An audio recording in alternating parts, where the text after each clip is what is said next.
Ora viva, seja bem-vindo a mais um Final Cut, podcast da Sports Tailors. Já sabe, se não subscreveu pode fazê-lo, estamos no YouTube, estamos na Apple e também no Spotify. Vamos falar de futebol brasileiro, futebol português, com alguém que domina o mercado de transferências no Brasil como ninguém. Esteve quase 2 décadas a trabalhar na Globo, depois investiu noutras plataformas. Trabalho, não diria como freelancer, mas com os seus próprios projetos a evoluir e de facto é um jornalista de renome no Brasil, do desportivo. André Hernan está connosco aqui à distância, a quem eu agradeço desde já o tempo disponibilizado para conversar um pouco aqui sobre aquilo que é o futebol brasileiro e também português, porque desde há muitos anos está ligado, não é, André? Com muitos jogadores brasileiros que vieram para Portugal, muitos deles grandes craques. Hoje se calhar, e o André deve ser praticamente da mesma geração que eu recordo-me jogadores de seleção brasileira a jogarem em Portugal: Valdo, Branco, Ricardo Rocha, Ricardo Gomes, Moser, entre outros, Aldair, entre outros. Hoje há um caminho inverso, mas muito mais em treinadores portugueses no Brasil. André, que fenómeno é este que leva treinadores portugueses para o Brasil? Mas muito poucos também, diria, e pergunto porquê, têm o sucesso que, por exemplo, Jorge Jesus e Abel tiveram. Também não podem ser todos, não é? É um prazer estar com vocês, uma honra. Obrigado pelo convite, pelas palavras, pela apresentação. É curioso, né? Você citou grandes craques assim do passado. Recentemente a gente teve também o Hulk, que começou muito bem a sua carreira, sua vitoriosa carreira, jogando pelo Porto, né? Sempre com jogadores. Eu me lembro do Liedson também, que fez muito sucesso aí no futebol português. O Deco, o Pepe. Jonas, Pepe, enfim, grandes jogadores brasileiros que passaram e marcaram sua história no futebol português. Respondendo a sua pergunta diretamente sobre os treinadores portugueses, essa entrada desde Jorge Jesus 2019 aqui, com o sucesso de Abel Ferreira, o ótimo trabalho do Arthur Jorge, o excelente trabalho de Jardim, que vem desenvolvendo aqui o Leonardo Jardim, o próprio Renato Paiva à frente do Botafogo. Eu entendo que assim, o mercado de treinadores brasileiros, houve uma acomodação entre eles. A gente ficou muito tempo sem novidades, sem grandes novidades. O futebol brasileiro, ele é um futebol moedor de treinadores, troca-se muito de treinadores. A gente nem chegou na metade do Campeonato Brasileiro, já temos 16 trocas de treinadores. É quase que o campeonato inteiro trocando de treinadores. Então, o Brasil moe treinadores e não tivemos chance de formar uma nova geração. E aí, quando você tem a entrada de técnicos estrangeiros, e muito o mercado se movimentava aqui com a chegada dos técnicos argentinos, que também é uma escola muito boa e uma escola muito vitoriosa. Mas quando vem Jorge Jesus, abre-se uma porteira, abre-se um caminho e um mercado para técnicos mais jovens e técnicos com muito estudo, com um olhar diferente sobre o futebol. E aí começa com Abel Ferreira, e hoje a gente tem vários treinadores, inclusive hoje fazendo muito sucesso. Eu acho que a falta de criatividade e dos treinadores se reciclarem no nosso futebol, acho que abriu portas para a entrada desses treinadores hoje. Já vamos a esses nomes, como o Abel, o próprio Luís Castro, que aí esteve, o Arthur Jorge, o Bruno Lage. Mas eu agora, e falaste aí no Jorge Jesus, André, e Jorge Jesus foi, mesmo hipótese, esteve em cima da mesa para ser selecionador do Brasil? Teve. Mas foi um movimento assim muito da imprensa, obviamente dos adeptos do Flamengo, que ainda tem na memória muito aquele Flamengo vitorioso de 2019. Apesar da convicção da CBF, sempre foi o Carlo Ancelotti. Por mais difícil que possa se imaginar a chegada de um treinador desse tamanho, da conquista que ele teve no Real Madrid, para uma seleção brasileira que não está bem, administrativamente não está bem a seleção brasileira. Então, Jorge Jesus parecia ser um nome muito pontual e muito certeiro para o momento da seleção brasileira. Um técnico que é vitorioso no Brasil, conhece os jogadores brasileiros, conhece muito bem o Rio de Janeiro e conhece as artimanhas e os bastidores da CBF, por exemplo. sendo treinador de um dos maiores clubes, do clube com mais torcida no Brasil. Então, o nome era muito interessante se não viesse o Carlo Ancelotti. Mas aí a seleção brasileira conseguiu trazer o Ancelotti e aí o Jorge Jesus acabou ficando meio que na metade desse caminho. Vejo de uma maneira injusta, porque deu-se muita corda à história de Jorge Jesus, ele ficou muito empolgado e aí no final acabou que não deram nenhuma resposta para ele. E o povo brasileiro aceitou bem a vinda de Ancelotti e a não vinda, por exemplo, de Jorge Jesus, ou de não contratação de um treinador brasileiro? Assim, estava cada vez mais convicto, e isso passa muito pela opinião pública, de que o Brasil precisava de ter essa novidade, né? A gente já não tinha mais nomes. A gente, por mais que os mais antigos sempre defenderam, tem que ser a seleção brasileira, um técnico brasileiro, muitos ex-jogadores, campeões do mundo também defendiam isso, mas faltavam nomes. A gente não tem hoje nome. Dorival Júnior era o melhor técnico ou o mais vencedor dos últimos anos, não deu certo. Fernando Diniz, uma grande novidade, um ótimo treinador, também não deu certo. Então, se tinha necessidade de vir alguém grande, alguém com as costas largas, tipo um Jorge Jesus ou um próprio Carlo Ancelotti. A torcida ficou muito dividida, mas assim a grande maioria ao lado do Ancelotti pela história dele, pela novidade, pelo nome e pela quantidade de jogadores brasileiros com quem ele trabalha atualmente, ou trabalhou atualmente, recentemente, no Real Madrid.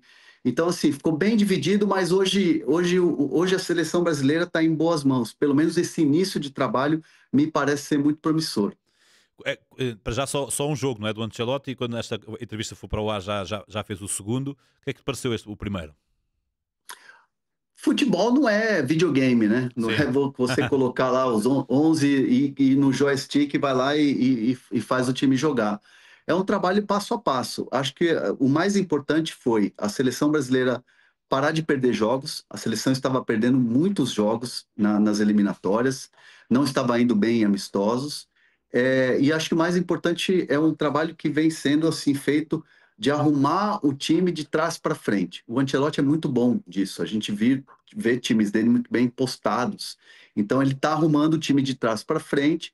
O importante foi não perder, e é um trabalho que, pelo que a gente tem de informação de bastidor da seleção brasileira, o ambiente melhorou muito, o clima está mais leve, as pessoas voltaram a sorrir no dia a dia da seleção brasileira. E o Ancelotti meio que trouxe um pouco isso, e isso é muito importante, sem dúvida nenhuma, para uma caminhada. Acho que não tem milagre, é o Brasil trabalhar grão a grão, jogo a jogo, para chegar minimamente competitivo numa Copa do Mundo. Falaste aí dos nomes dos técnicos brasileiros, falaste também, e falaste agora de Ancelotti. Deste lado do Atlântico e cá em cima, há aqui e falo por mim, não vou generalizar, falo por mim. Há uma ideia de que, e tu falaste aí, se calhar do eclipse do treinador brasileiro, porque se calhar está aqui numa fase em que é necessário formar novos valores. E aqui se calhar eu acredito que parte desta responsabilidade que existe nos resultados do Brasil, do discreto, né, tem a ver com a CBF em si. Será mais o problema da CBF do que os treinadores? E se por outro lado tu acreditas que e isto parece quase ridículo o que eu vou dizer, porque o Brasil tem tantos jogadores bons, não é? Que muitos que se calhar nem são reconhecidos aí, depois aqui em Portugal são verdadeiros talentos e são jogadores de seleção. Mas será que falta talento? É que olhávamos para, se calhar, imagino, 2002, campeões do mundo, Ronaldo, Rivaldo, Ronaldinho. A seleção brasileira, aquele 11, eu quase me arrisco a dizer que aqueles 11 jogariam em qualquer equipa do mundo. Neste momento, se calhar no Brasil, não tem essa seleção. Concordas? Discordas? Eu acho que teve uma mudança importante no futebol brasileiro, principalmente nas categorias de base. Acho que o futebol europeu muito competitivo, onde você tem jogadores que fazem multifunções e jogadores que têm uma aplicação tática em cima do próprio talento individual, acho que isso fez com que o Brasil deixasse de formar aquele jogador irreverente, aquele jogador do drible, aquele jogador que joga solto, aquele jogador que joga como se fosse uma criança brincando de jogar bola com os pés descalços num campo de barro. A gente tinha isso muito. Basta ver Ronaldinho, Gaúcho, Ronaldo Fenômeno, Rivaldo. São jogadores que cresceram num ambiente onde eles se divertiam muito mais do que era aquela coisa tática, daquela coisa da entrega. Hoje a gente está formando na categoria de base jogadores mais completos, jogadores mais físicos. Eu acho que isso influencia um pouco. Você vê, por exemplo, jogadores como Rodrigo. Rodrigo faz 3, 4 funções com o Ancelotti. Você vê, por exemplo, hoje um miúdo, como vocês falam aí, o Estevão, que está indo para o Chelsea. É um jogador que joga pelo lado, joga por dentro, mas é um jogador que também, com o Abel Ferreira, cumpre funções táticas. Então, eu acho que está se deixando um pouco de lado essa coisa da base, da formação, do jogador usar mais o talento dele, deixar aflorar um pouco mais o talento dele, e a gente está muito preocupado com essa formação tática. Acho que isso está influenciando, não na totalidade, mas em boa parte da formação dos novos jogadores. E acho que isso responde um pouco à tua pergunta, que a gente vê jogadores hoje muito mais multifuncionais em campo, parecidos com os jogadores europeus, do que propriamente aquela irreverência, aquela magia que a gente viu em 82, que encantou o mundo, propriamente futebol de 94, que não era maravilhoso, mas ele era muito eficiente, com o Romário pragmático, espetacular, né? E o de 2002, que para mim foi a grande seleção dos últimos anos. E achas um erro isso, ou achas que é o passo a dar? É que, por exemplo, nós em Portugal também estamos a perder um pouco esse futebol de rua, né? Que é o Cristiano Ronaldo, aquilo que o Cristiano Ronaldo fazia quando começou, não é? Faz lembrar agora, por exemplo, o Lamine Yamal faz agora com muito sucesso, mas o Cristiano Ronaldo fazia, a finta do Cristiano Ronaldo era fantástica, mas isso também está a perder, né? E hoje em dia aqui discute-se muito até que ponto é que os miúdos têm que mais jogar normal, sem amarras, e não seguir aquela linha orientadora sempre muito rígida dos treinadores. Acreditas que é o passo certo que a CBF está a fazer da formação, ou não pode o Brasil perder a sua identidade máxima, que é aquele futebol bonito? Eu acho que dá para ter um equilíbrio. Eu acho que dá para a gente pensar num futebol competitivo, num futebol técnico, tático, físico e de multifunções, mas ao mesmo tempo também ter o talento. Eu sempre cito um exemplo das categorias de base do Palmeiras, onde Abel Ferreira é responsável por ela também. O Palmeiras em vendas de garotos, já trouxe para o clube mais de 2 bilhões de reais. E o Palmeiras tem um trabalho na base onde ele tem um campo de futebol, que é um campo de barro, onde os jogadores, toda semana, têm um tipo de treinamento que é da criatividade. Então, não se entra treinador ali é só o formador. O formador coloca 11 contra 11, joga uma bola, todo mundo descalço, e o objetivo desse jogo, desse treinamento, é aguçar a criatividade. Então, o garoto vai lá para criar, ele vai lá para tentar o drible. Lá é possível driblar, lá tem que driblar, a obrigação é driblar e fazer bonito, dar um chapéu, dar um drible e fazer o gol. Então, assim, o Palmeiras trabalha a questão tática, trabalha a questão técnica, que é um modelo de trabalho muito bom, muito bem desenvolvido pelo Abel já há 5 anos, mas também tem esse lado da irreverência. Então, a gente vê um Estevão fazendo um drible, você vê um Endrick que driblava também, você vê outros garotos do Palmeiras que também são dribladores, muito em função desse trabalho. Então, acho que, para mim, hoje, de categoria de base, o Palmeiras é um modelo que dá para ter esse equilíbrio entre a criação, né, a irreverência e o drible, que é algo do talento do futebol brasileiro, com a tática e a técnica e a entrega física que a gente copia do modelo europeu. E aí é algo que se calhar poderá ser copiado também pelos europeus, porque lá está, é a gênese do futebol, é aquilo que as pessoas mais gostam. É o 1 para 1, digo eu, mas é o golo, que é o saldo do jogo, é o golo, mas o 1 para 1, e daí, e por essa razão mesmo, o Brasil é amado, a seleção brasileira é amada por todo o mundo pela sua criatividade, pelo seu talento e pelo seu 1 para 1. Pergunto se O modelo dominante nos próximos anos será este, de treinadores estrangeiros, ou de alguma forma poderá haver aqui um volte-face, ou o Brasil quer o volte-face para resgatar o treinador brasileiro? Eu acho que vai ter bastante tempo de treinador estrangeiro. Vamos pegar um exemplo do próprio Botafogo. Botafogo, atual campeão brasileiro, atual campeão da Libertadores, com um técnico português, né, Arthur Jorge, excelente treinador. O Botafogo, depois que Arthur Jorge foi embora, foi buscar treinadores estrangeiros. Não foi buscar nenhum treinador brasileiro, não foi pensando numa formação. Eu acho que vai ser uma tendência. Por exemplo, desde o Sport Recife, que é um clube que subiu agora para a Série A, demitiu o treinador, o Pepa, que subiu com o time da B para a A, e foi buscar depois o Antônio Oliveira. Tudo bem, ficou 4 jogos. Para mim foi uma vergonha aquilo. O Antônio Oliveira ficou 4 jogos, teve 15 sessões de treino e foi despedido. Mas aí é um problema do futebol brasileiro, que é essa máquina de moer treinadores. Mas você vê que a tendência é, desde o clube que é o atual campeão até o clube que subiu agora, de buscar sempre repor com estrangeiros. Então, assim, eu não vejo a curto prazo uma mudança só para técnicos brasileiros no futebol brasileiro. Acho que existe uma exceção, mas por ser uma figura que sempre se preparou para ser técnico, que é o Felipe Luiz no Flamengo. E foi anos atrás o Rogério Ceni, quando se aposentou do Gol do São Paulo, que todo mundo já sabia que ele ia ser treinador. Então, para mim, são dois técnicos muito jovens, muito promissores. O Rogério, um pouquinho mais de experiência, já um tempinho na estrada, mas são dois treinadores que venceram ou estão vencendo em seus clubes.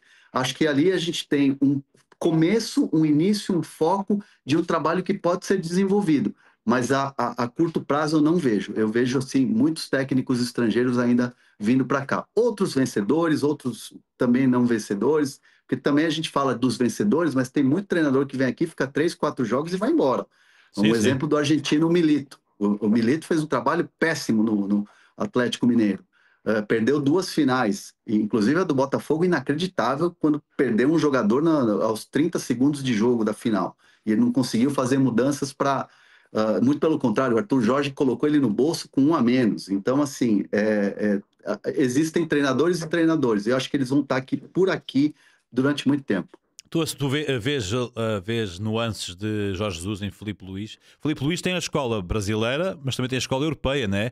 E o futebol Sim. argentino, o perfume, se calhar não é a palavra certa, mas tem ali o toque de Simeone, também tem Jorge Jesus.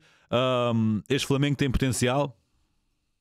Eu acho que esse Flamengo ele é muito mais Jorge Jesus com o Felipe Luiz do que Simeone. Eu Sim. acho que o Felipe Luiz tem a teoria do Simeone, tem a mentalidade do Simeone, que acho que é importante, porque é um treinador que já está há muito tempo num gigante como o Atlético de Madrid, mas acho que esse Flamengo, até pelo DNA e pelos jogadores, é um Flamengo Jorge Jesus. É um Flamengo que amassa, marca lá em cima, ataca, sufoca o adversário.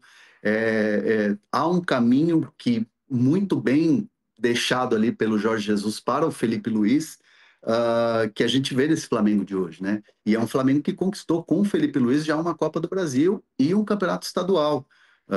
Está em todas as competições aí desse ano, oscila, é bem verdade, mas é um trabalho muito com a cara do Jesus. É até engraçado porque nos detalhes, no dia a dia, o Felipe Luiz é muito parecido com o Jorge Jesus, desde a preparação do trabalho, não deixar ninguém ver o treinamento, até a corridinha que ele dá junto com os jogadores, que ele se, Sim, se, sim. se faz ali a correr junto com os atletas. Então, assim, é um mini Jorge Jesus. E eu acho que é um legado que o Jesus deixa incrível no Flamengo e o trabalho do Felipe Luiz tem tudo para dar muito certo. Ora, e o inverso? Que treinador brasileiro atual tem condições para vingar na Europa? Porque estamos aqui a falar, mas há muito talento também no Brasil, nos treinadores, atenção. Eu gosto muito do Fernando Diniz. Eu não sei como é que vocês avaliam aí o trabalho do Fernando Diniz, se chega até aí alguma coisa, mas acho que é um treinador que mostrou algo diferente nos últimos anos. É um treinador que tem ali muita posse de bola, É um time muito... corre riscos, mas é um time que é bem treinado, ele consegue ter desempenho. E eu acho que esse Fluminense, campeão da Libertadores 2 anos atrás, provou que é possível um time envelhecido, como era o Fluminense, bem treinado e assim, com um modelo de jogo diferente. E acho que o Fernando Diniz hoje é uma das grandes novidades que o futebol brasileiro produziu na questão de técnicos. Sim. Então, eu torço muito para que ele dê certo. É bem verdade que o fato dele ter ido na seleção brasileira e não ter ido bem, ter ficado poucos jogos como interino, mas aí é muito mais uma bagunça administrativa que a CBF está. Acho que o trabalho dele, eu ainda tenho muita expectativa de que possa vingar. Ora, vamos aqui ao Abel Ferreira. Jorge Jesus tem esse mérito, mas se calhar tem o mérito de trazer o Flamengo de volta para as grandes conquistas, não é? E se calhar pôr ali um selo de qualidade no treinador português, porque como tu disseste, muitos treinadores portugueses que já lá tinham estado sem sucesso e outros que depois a seguir também vieram, alguns não tiveram, vários não tiveram sucesso, por várias razões. Mas pergunto se o Abel Ferreira é já o treinador estrangeiro mais marcante da história do Brasil, do futebol Eu, brasileiro. eu acho que sim, pela quantidade de títulos, pelo trabalho longevo. A gente fala muito do Jorge Jesus e o trabalho foi muito marcante, mas o Jorge Jesus teve um trabalho de 1 ano e alguns meses. O Abel Ferreira está indo para a sua 5ª temporada e vencendo ano a ano, vencendo Libertadores, que foram 2, brasileiro, Copa do Brasil, brasileiro 2 vezes, estadual, Recopa, todos os torneios possíveis.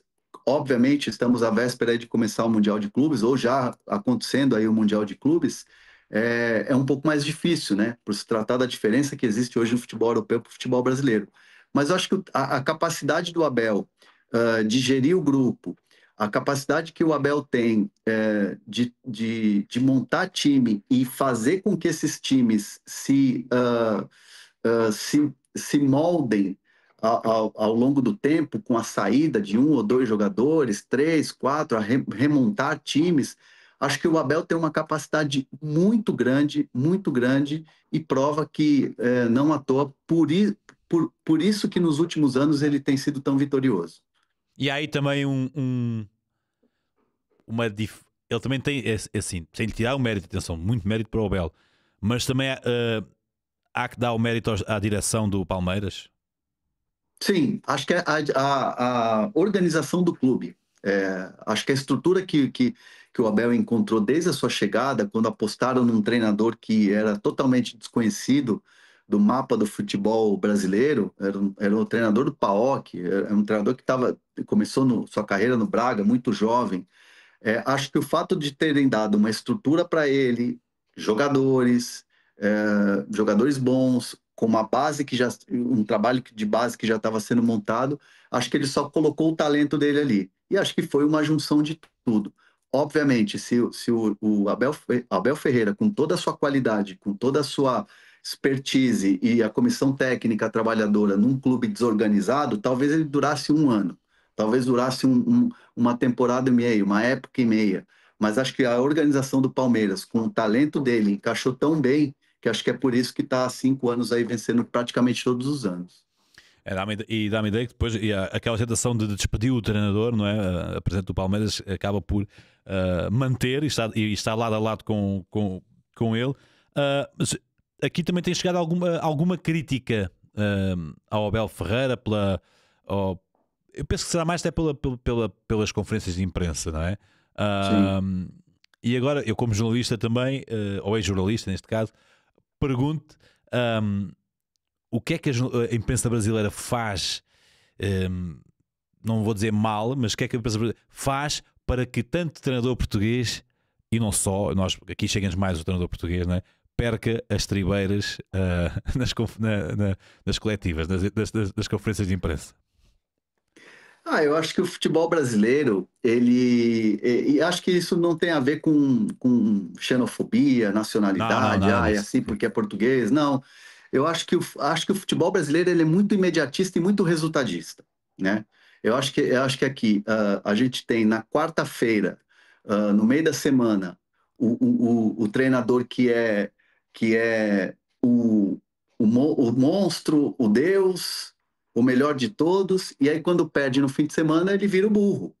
Então, eu acho que lidar com essa mudança de opinião, tipo de pergunta, eu acho que para a cultura, né, europeia e para a cultura portuguesa, acho que é um pouco diferente, um pouco distinto. Não que os adeptos aí de Portugal, o Benfica, o Sporting, o Porto, não queiram vencer toda semana.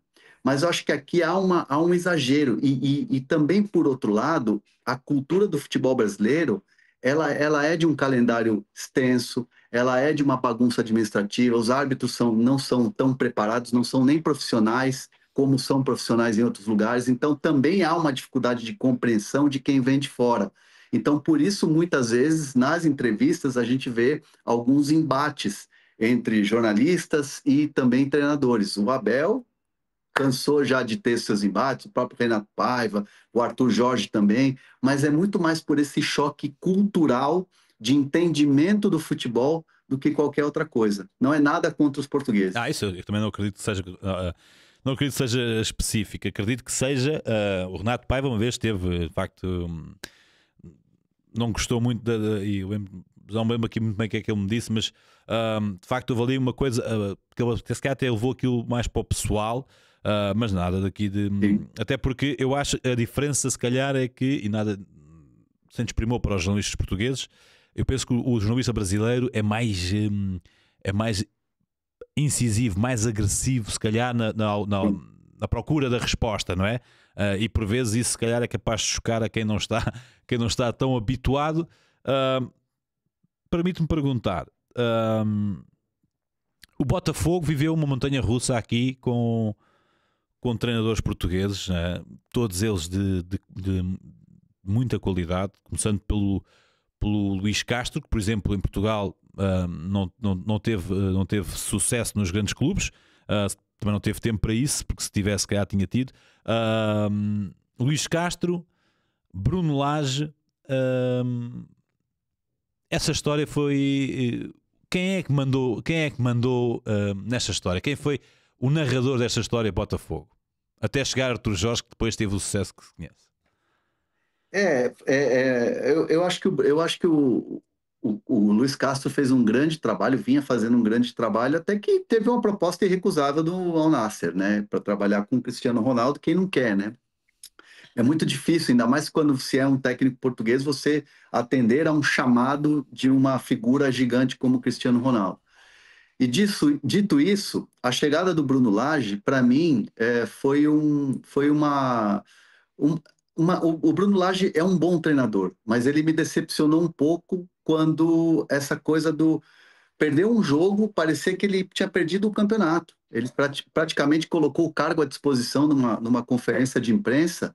Então, foi algo que me chamou muito a atenção, chamou a atenção de todo mundo. Mas já, como é que ele está entregando assim o cara? Como é que ele abre mão do campeonato? Então, o sentimento foi que o Bruno Lage, muito bom treinador, mas não teve a firmeza, não teve o pulso firme de entender e segurar o rojão de um campeonato que estava na frente, de um campeonato que estava caminhando passos largos de se vencer, mas ao mesmo tempo ele não teve a segurança de enfrentar aquilo. E aí o time foi perdendo a confiança, os jogadores foram perdendo a confiança no trabalho dele e o vestiário acabou que ele perdeu a mão no vestiário. E aí era inevitável uma demissão. O que se critica também é o fato do John Textor e os seus diretores do Botafogo não terem detectado isso rapidamente. Isso foi se arrastando, até que praticamente o Botafogo já estava sendo visto como um time que ia ser o amarelão, né? Ia entregar o que já estava praticamente encaminhado. Então, ali, para mim, foi um erro e que depois acabou tendo uma correção de rota com a chegada do Arthur Jorge. O Arthur Jorge acaba por ter sucesso. Com que reputação é que sai Arthur Jorge do Botafogo? Foi uma saída amigável? Acredito que os adeptos do Botafogo não tenham gostado, que ele tinha ido embora, não é? como é que ele sai? Sai por cima, sai por baixo, apesar das vitórias, que se assim se pode dizer, sair por baixo depois de ganhar o que ele ganhou? O Arthur Jorge, ele saiu, mas a torcida não saiu muito feliz com ele, não.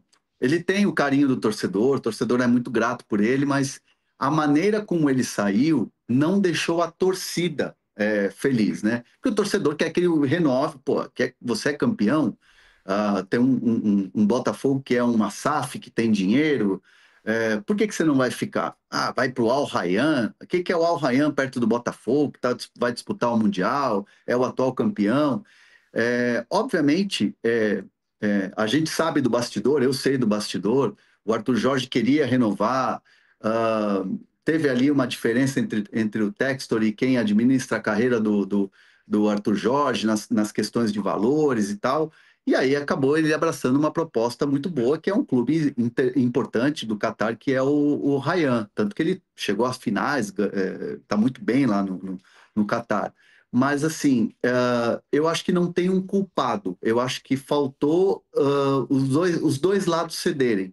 E aí o torcedor muitas vezes não entende o bastidor do futebol e acaba vendo só um treinador indo embora. Acho que o Arthur Jorge, se voltasse ao futebol brasileiro, eu acho que o torcedor do Botafogo, por exemplo, ia vaiar, né? Digamos que ele seja treinador do Corinthians um dia, vamos dizer assim, joga contra o Botafogo, acho que ele seria vaiado do que aplaudido. Acho que muito em função dessa saída. Mas é um belíssimo treinador, é um excelente treinador. Eu, particularmente, queria ver mais do Arthur Jorge aqui no Brasil. Espero um dia, quem sabe, né? Também aqui se calhar um síndrome, permite-me aqui a brincadeira dos adeptos do Botafogo, um síndrome do abandono, não é? Porque é o segundo treinador de muito sucesso a abandonar o clube com sucesso, porque o Luís Castro não acabou por não ter sucesso no final, mas já estava a ter muito sucesso. Eu estou à vontade porque não conheço nenhum nem outro, mas acabam por sair para outros clubes de campeonatos periféricos, não é? E aí se calhar há mais qualquer coisa por trás. Dá a sensação que há mais qualquer coisa por trás, ou não? Sim, sim. Nesse caso do Arthur Jorge, eu tenho informação de que o Arthur queria renovar, o Textor já tinha dado um aumento salarial e já tinha dado premiações a ele, aí essas premiações também foram atrasadas até para os atletas. O Textor não gostou do fato dele forçar uma renovação para aumentar o seu salário e aumentar suas premiações. Mas aí, quando você é um treinador vitorioso como ele foi, fica difícil você, numa negociação, você perde um pouco a mão, né? Você fica meio que refém do treinador que é campeão. Então, a maneira como foi, das declarações para lá, declarações para cá, e a saída repentina dele, acho que isso deixou o torcedor um pouco frustrado. Mas, repito, cada um tem a sua razão dentro dessa negociação que acabou não dando certo. O Texo tem as razões dele em dizer que o Arthur Jorge, quando chegou ao Brasil, era um técnico desconhecido e no Botafogo ele ganhou notoriedade e que poderia, né, entender o lado do clube e ter ficado. Por outro lado, o Arthur Jorge também, no seu direito de campeão do que foi no Brasil, e é muito difícil vencer no Brasil, porque são ligas muito competitivas e é um calendário muito extenso, onde você tem que ganhar toda semana. Você ganhar um brasileiro e uma Libertadores não é para qualquer um. Então você acaba que entende que o seu patamar subiu. Então acho que assim, todo mundo tinha razão ali na história de defender o seu lado. E aí acabou que não deu certo. Mas eu repito, eu quero muito que o Arthur Jorge um dia volte ao futebol brasileiro, porque além de ser uma boa praça, além de ser um cara espetacular, é um excelente treinador. E o trabalho de Renato Paiva e do Leonardo Jardim? Surpreendeu-te? O Renato Paiva já esteve no Bahia também, por exemplo. Surpreende-te o sucesso, por exemplo, que o Leonardo Jardim está a ter e o trabalho de Renato Paiva, como é que está a avaliar? O Renato Paiva é vítima disso. No Bahia, ele foi vítima dessa coisa da pressa por vencer. O Bahia virou um time poderoso financeiramente, de estrutura, porque o Grupo City comprou, né? E quando virou o Grupo City, o torcedor falou: agora o Bahia virou o Manchester City. agora vai ganhar tudo. E não é bem assim. É um trabalho que você precisa de tempo. E o Renato Paiva acabou sendo vítima dessa ansiedade do torcedor do Bahia ser um time espetacular e já brigar por título da noite para o dia. E aí houve muitas críticas a ele, até aquela discussão com um repórter que viralizou Sim, sim. por causa da opinião do repórter, o Baraunas, né? É uma figura conhecida na Bahia. E acho que o Renato Paiva teve o trabalho interrompido de maneira precoce e acho que injusta. O regresso dele e aí a vinda para o Botafogo, para mim, foi o técnico ideal para o momento ideal do Botafogo. O Botafogo perdeu muito no começo da temporada, perdeu Recopa, perdeu o Estadual, o começo da Libertadores não foi bom, e aí chega o Renato Paiva, arruma o time, faz aquele, como a gente diz aqui na gíria, o arroz com feijão, faz o simples, e o Botafogo volta a ser competitivo. É competitivo no Brasileiro, classificou-se na Libertadores, está na Copa do Brasil e agora está disputando o Mundial. Então, eu acho que é um trabalho simples, sem grandes invenções e que me parece ser muito eficiente. Vamos ver como é que vai ser até o final da temporada. E o Inácio Jardim? O Leonardo Jardim já é uma surpresa, mas o Leonardo Jardim não me surpreende fazer sucesso aqui, porque ele é um treinador já muito experiente. Me lembro dele do trabalho dele no Mônaco, Sim, muito sim. bom. Acho que talvez o grande case do trabalho dele. E um treinador que se mantém muito tempo no futebol árabe, nessa escola, para mim é um treinador muito bom, porque assim, os árabes sempre buscam os melhores porque tem dinheiro, né? E o Leonardo Jardim passou por vários clubes importantes lá e sempre foi muito visado por lá.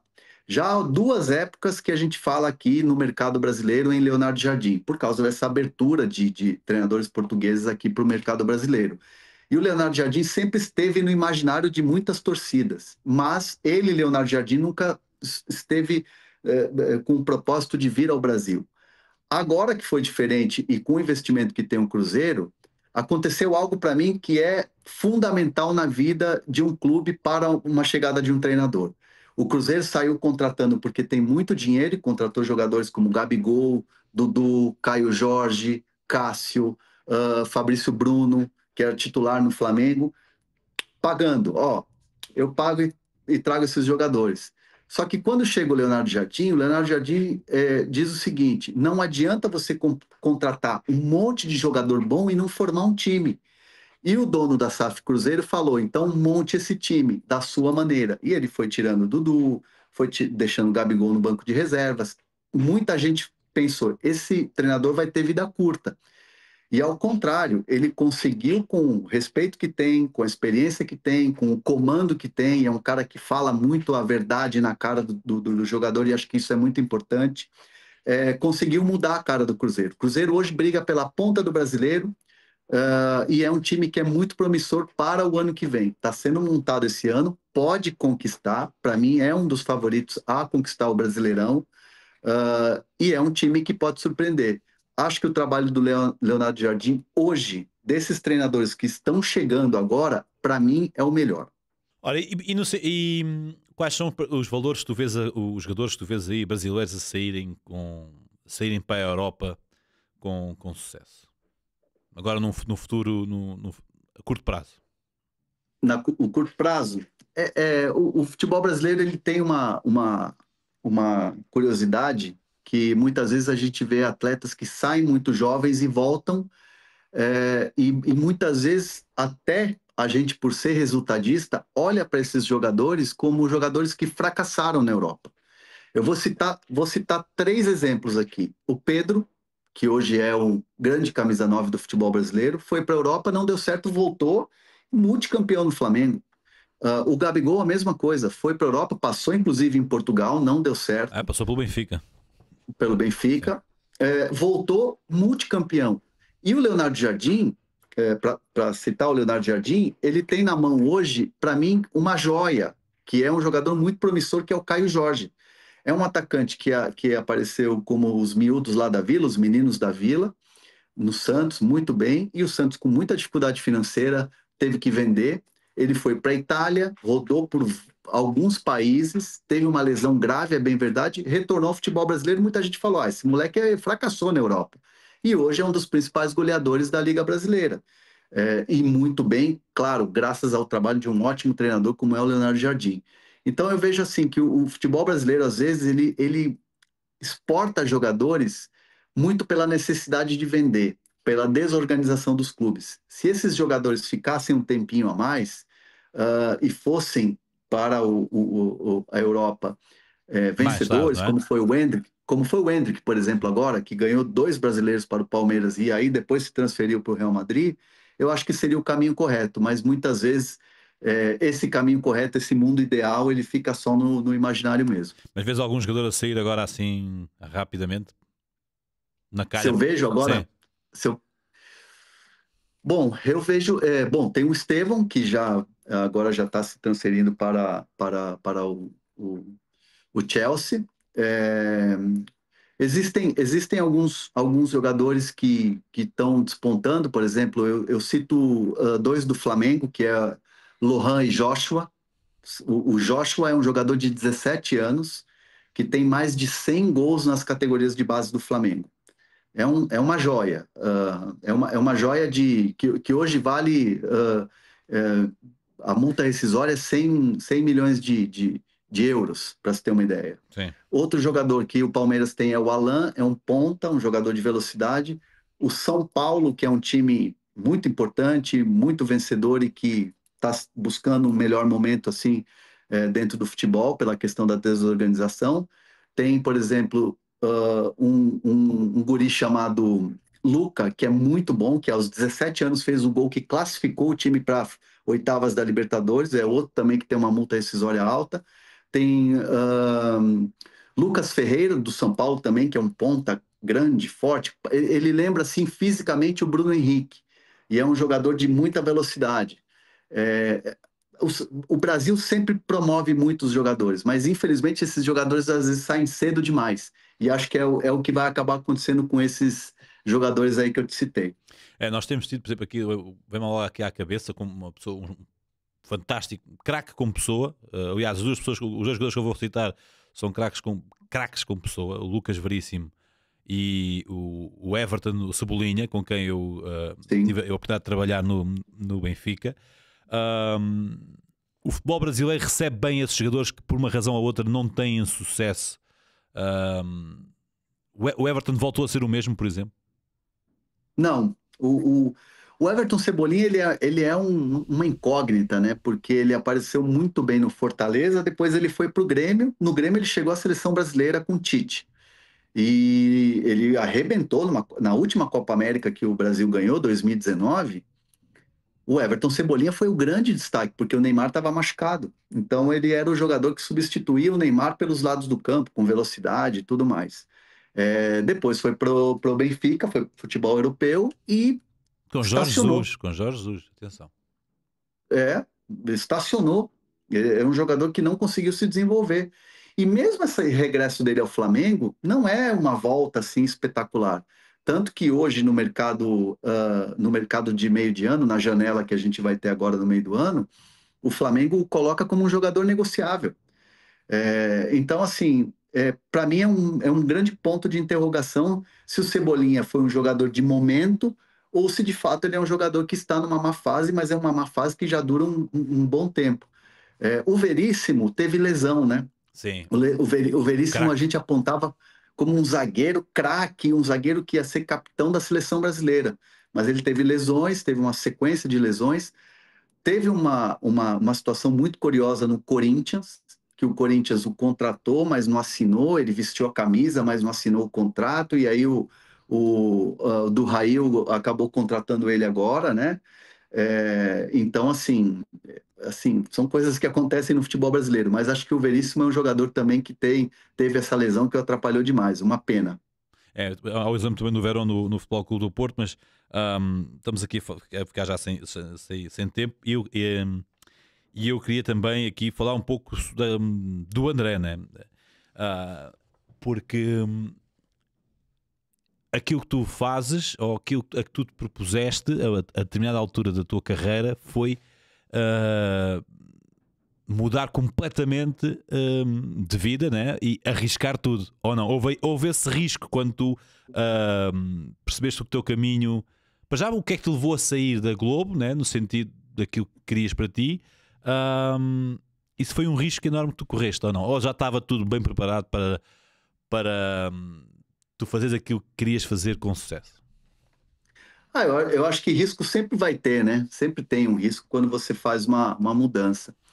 Mas eu sempre pensei na minha convicção e coragem, né, de sair de um lugar como fazer uma analogia, como no futebol, você ser o camisa 9 ou camisa 10 de um clube grande, que a torcida te adora, que está acostumada com você, você está ganhando títulos e de repente você vai para uma outra, para um outro mercado, tentar sucesso num outro país ou num outro tipo de futebol, um clube até é diferente do que você está acostumado.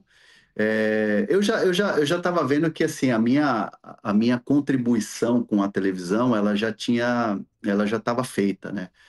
Foram 18 anos onde cobri Copas do Mundo, duas Eurocopas, inclusive uma delas acompanhando Portugal, que foi em 2012. Foram finais de Libertadores, finais de Campeonato Brasileiro, Olimpíadas, enfim, eu já tinha cumprido uma missão ali e eu precisava experimentar algo novo, me desafiar dentro da carreira, né? E aí essa avalanche do digital e essa entrada, principalmente num mercado completamente diferente e principalmente muito competitivo, onde você tem que usar uma outra linguagem, onde você tem que usar uma outra roupagem, foi o que me seduziu a fazer essa mudança. Então, eu queria continuar fazendo, e de fato eu continuo fazendo o quê? Sendo repórter, dando informação, trazendo notícia todos os dias, mas com uma roupagem diferente, com uma linguagem diferente, com um visual diferente. Não uso mais aquela camisa, né? Eu não tiro mais a barba, meu cabelo eu deixo ele crescer. Então, assim, é uma roupagem diferente, é uma entrega diferente, mas a essência continua a mesma, que é a entrega da notícia. E aí, hoje, estou com o meu programa no UOL, programa diário de informações no UOL, meu canal no YouTube, também com informações e bastidores de mercado, agora ele fica muito agitado, e continuo com as transmissões, né, do futebol brasileiro no dia a dia, Campeonato Brasileiro e Copa do Brasil, com a Amazon, que é uma empresa gigantesca, americana, que entrou no mercado brasileiro para competir a questão de direitos esportivos. Então, hoje eu trabalho muito mais, mas eu digo para vocês assim que eu estou muito mais feliz, né, de poder me desafiar todos os dias e principalmente fazer aquilo que eu gosto. Porque hoje a grande diferença é eu faço aquilo que eu gosto, aquilo que eu não gostava de fazer muitas vezes na televisão, eu tinha que fazer porque eu estava lá. Sim, sim. Mas hoje eu faço apenas o que eu gosto e isso me deixa muito feliz. Sentes mais liberdade para criar os teus conteúdos? Pergunto-te isso e pergunto-te se é difícil tu reinventares todos os dias, porque ao mesmo tempo tu estás por tua conta, não é? Sim. E o mundo, por exemplo, do YouTube, das redes sociais, é um mundo que está sempre em roda viva, sempre com novas coisas. E aí também pergunto-se se é complicado também reinventar-te e não cederes às más tentações que as redes sociais trazem. Sim, é importantíssimo isso. É, eu acho assim que todo desafio ele é importante, né? Eu sou muito competitivo no sentido de trabalho e eu gosto muito de me desafiar todos os dias. Achar que nunca tá bom e querer melhorar. Acho que assim essa linguagem de você sair da TV e ter os seus 30 segundos para dar notícia e você poder desenvolver mais a tua ideia, trazer mais informações, conversar mais de perto com o público, né? Ter aquela coisa imediata das redes sociais de o vídeo já ter um comentário e você já responder e debater ali na hora com a tua audiência. Eu acho que isso é muito prazeroso. Isso faz com que o conteúdo fique mais autoral, fique mais com a sua cara. Então eu consigo hoje ser o André nas minhas entregas muito mais do que eu era antes. Isso me deixa muito feliz. E essa questão dessa linha muito fina do só ter audiência por views, por publicidade, por dinheiro, eu tenho isso muito claro na minha cabeça.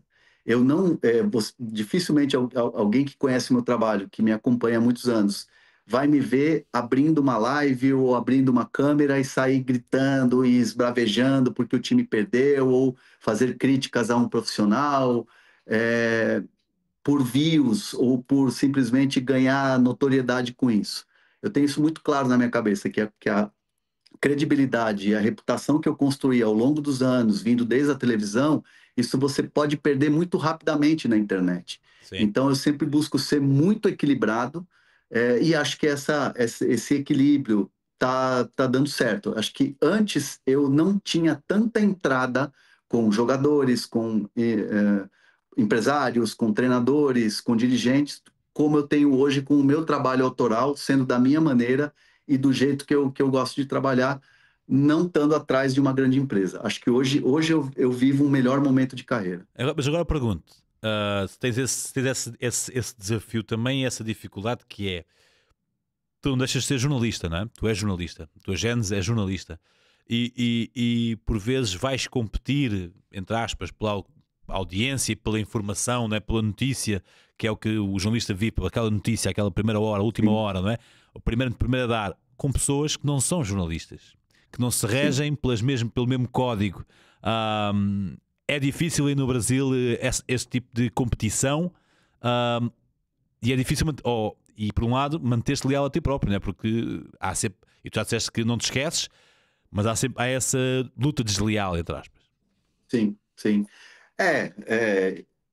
Hoje você vai numa entrevista coletiva de pós-jogo, tem 60% de influenciadores, torcedores que têm as suas mídias e 40% jornalistas de veículos, né? Então hoje a maioria vai para esse lado do torcedor digital, daquela coisa do jornalista que veste uma camisa de clube, né?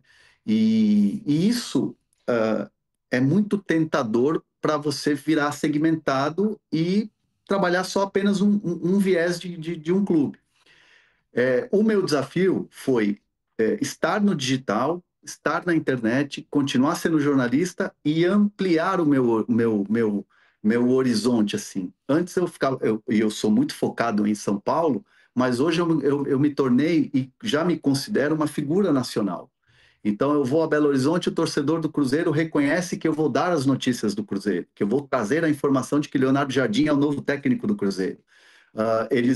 Aqui em São Paulo, a torcida do Palmeiras espera que eu noticie a renovação de contrato do Abel Ferreira. Então, assim, essa nacionalização é um trabalho de formiguinha. E muitas vezes, ao invés de olhar para esse influenciador, para esse cara que não é jornalista, mas que trabalha com a comunicação como um inimigo, é mais fácil você trazer ele para o teu lado. Então já aconteceu muitas vezes de eu apurar uma notícia com um cara que é torcedor, mas que não sabe apurar a notícia. Já aconteceu, por exemplo, um influenciador de um clube me mandou uma mensagem falando: André, estou com a informação aqui de que tal jogador está sendo pretendido. E aí eu falei, bom, vou checar. E de fato tinha uma pontinha de verdade, né? Tinha ali alguma coisa. E aí eu dei a notícia e dei o crédito para esse influenciador. E ele me agradeceu, ele falou assim: nunca ninguém fez isso comigo. Você me ouviu, você foi atrás da notícia, a notícia não era da maneira que ele tinha me falado, mas ela acabou sendo bem noticiada porque você apurou dos dois lados, como a gente normalmente Sim. faz, e as pessoas que não têm essa formação muitas vezes não têm essa noção, porque estão lá muito mais como torcedores, né? Mas dá para ter um caminho de parceria, e eu acho que isso é importante. Não ver ninguém como inimigo, mas ao mesmo tempo também prezar sempre pela qualidade do trabalho. Ora, André, estamos aqui a chegar ao final da nossa conversa, mas queria-te agora aqui fazer duas perguntas com resposta rápida, se quiseres, que é: a primeira é os teus três craques, os três craques da tua vida, de jogadores, que tu pões cá em cima? Bom, vamos lá. Que eu vi jogar. Sim, sim. Romário, Ronaldo Fenômeno, Cristiano Ronaldo. O Brasil gosta de Cristiano Ronaldo? O Brasil é apaixonado por Cristiano Ronaldo. Acho que até pelo fato de ter essa rivalidade entre brasileiros e argentinos, Ainda e aumenta. muita gente ama o Messi, o lado do Cristiano Ronaldo é muito maior, sem dúvida. Eu aqui, da minha parte, eu tenho pena que o Neymar. Eu acho que o Neymar faz a carreira que quer fazer. Acho que Sim, o Neymar é ciente daquilo que está a fazer e faz a carreira que quer fazer, mas o Neymar tinha tudo para ter lutado com estes dois de uma maneira muito mais acérrima. Tinha tudo para ganhar uma ou duas bolas de ouro. Acho eu. sim. Não sei se concordas.